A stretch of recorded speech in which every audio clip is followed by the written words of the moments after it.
economy and get more revenue put into the federal government. And the best thing I think we can do, and President Obama has agreed with me on this, we can't raise taxes, Wayne, during a time of economic distress. So what we've got to do is talk to the small business owners, Wayne, and talk to them and find out what they need. I talk to them every day. Winnie Feakin over in Bloomington runs Chuck's Harley Davidson, a great success story. Her husband died when they were just opening their business. She survived selling Harley Davidson T-shirts before everybody in America wanted a Harley Davidson T-shirt, as one of the best small businesses.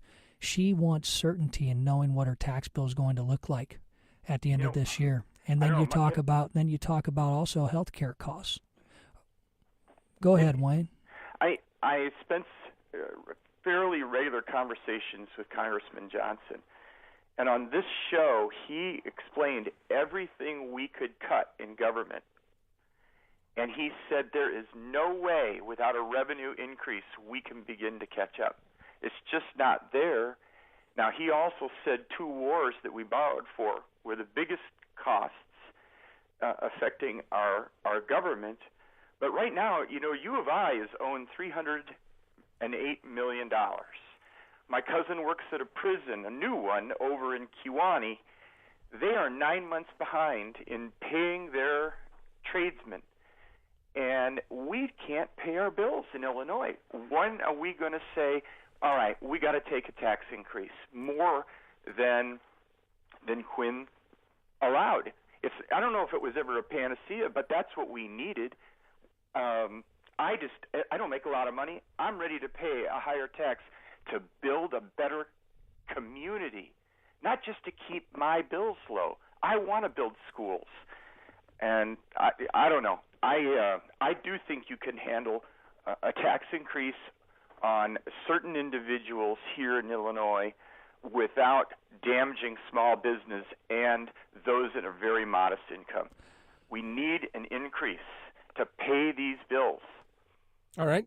Wayne, you put out a great point, and you proved the point that just raising income taxes 67% in Illinois hasn't addressed the problems of the dollars that organizations like the U of I and others within the state of Illinois are owed money, because you have to change the vision of where you're going to spend money. We have to control spending, put America on a debt repayment plan. And when we do that, then we can talk about closing loopholes. We can talk about ensuring that we are going to broaden that base. And when we do that, we'll be able to provide the certainty to those small business owners like Winnie, who are going to be able to make long-term investments and create jobs that politicians keep talking about. But thanks, Wayne.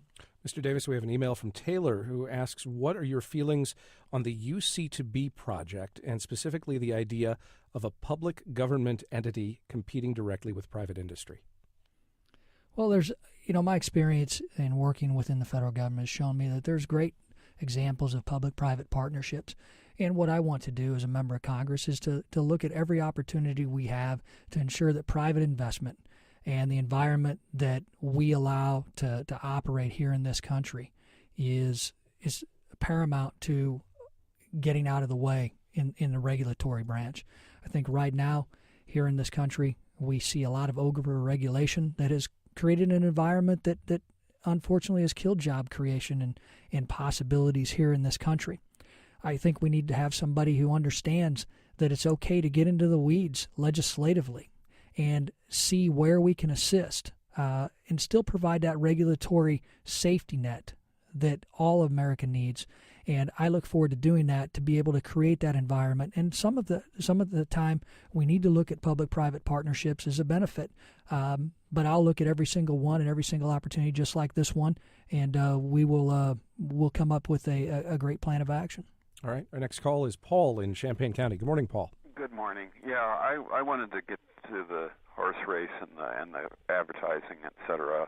But on this point, you already said you thought the government was important for infrastructure, and telecommunications is just another infrastructure, it seems to me. And if you're for the interstate highway systems being paid for by the government, I don't see how one can make the argument that it's not appropriate for the government to be involved in the internet.